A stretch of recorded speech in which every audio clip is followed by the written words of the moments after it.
தில்லுக்கு துட்டு பட சீரிஸில் வந்த அனைத்து படங்களிலும் சந்தானம் எப்பவுமே ரசிகர்களை ஏமாற்றியது இல்லை. அதே மாதிரி தான் இந்த டிடி நெக்ஸ்ட் லீவல் படமும். இது முந்தின படங்களோட தொடர்ச்சியா இல்லாட்டியும், சந்தானம் பேய்கள பார்த்து பயப்படாம அத காமெடியா டீல் பண்ற மாதிரி ஒரு ரோல்ல வர்றாரு. படத்தின் கதை சுவாரஸ்யமாக தொடங்குகிறது.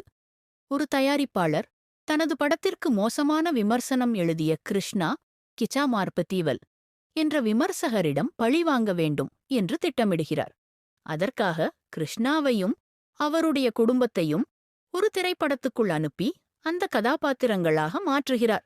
அந்த படம் ஒரு சாபம், பேய் வீடு, கொலைகாரர்கள் என கலந்த கலவையாக இருக்கும். கிருஷ்ணா தனது குடும்பத்தையும் காதலியையும் இந்த சிக்கலிலிருந்து காப்பாற்ற வேண்டும் என்பதே கதையின் மையம். கதை யோசனை ரொம்ப புதுமையாக இருக்கிறது. ஆனால் படத்தில் அந்த புதுமை முழுமையாக தெரியவில்லை. காமெடியும் கதையும் பாதியில்தான் நிற்கிறது. முதல் பாதியில் சில சிரிப்புகள் இருக்கிறது. ஆனால் 2ஆம் பாதி சற்று சலிப்பாகவே போகிறது. சில காட்சிகள் மட்டும் சிரிக்க வைக்கும். சந்தானம் படத்துல நல்லா நடிச்சிருக்காரு. ஆனா அவருக்கு சரியான துணை நடிகர்கள் அமையல. ஜிவிஎம், கிங்ஸ்லி, லொல்லு சபாமாறன் மாதிரி ஆர்டிஸ்டங்களை இன்னும் நல்லா யூஸ் பண்ணியிருக்கலாம். படத்துல நிறைய அநாகரிகமான காமெடிகள் வேற இருக்கு. இது நிறைய பேருக்கு சங்கடத்தை ஏற்படுத்தும்.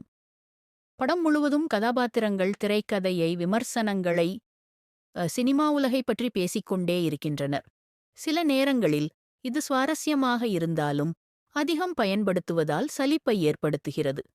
செட் டிசைன் மற்றும் விஎஃப்எக்ஸ் நன்றாக இருந்தாலும் கதை மற்றும் காமெடி பலவீனமாக உள்ளது.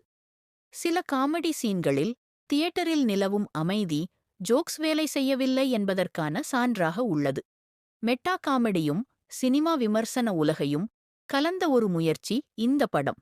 ஆனால் நகைச்சுவை மற்றும் திரைக்கதை இன்னும் மேம்படுத்தப்பட்டிருக்க வேண்டிய தேவை உள்ளது. மொத்தத்தில் டிடி நெக்ஸ்ட் லெவல் கடந்த பாகம் டிடி ரிட்டர்ன்ஸ் ஐ விட ஒரு நிலை கீழேதான். ஆனாலும் இந்த ஜானர் ரசிகர்களுக்கு எதிர்பார்ப்பை குறைத்துக் கொண்டு பார்த்தால் ஒரு ஓய்வு பொழுதுபோக்கு படமாக இருக்கும். ஓரளவு சிரிப்பும் காமெடியும் தரும் டைம் பாஸ் படமாக டிடி நெக்ஸ்ட் லெவல் இருக்கிறது. இந்த ஜானர் ரசிகர்களுக்கு இது போதுமே. என்ஜாய்.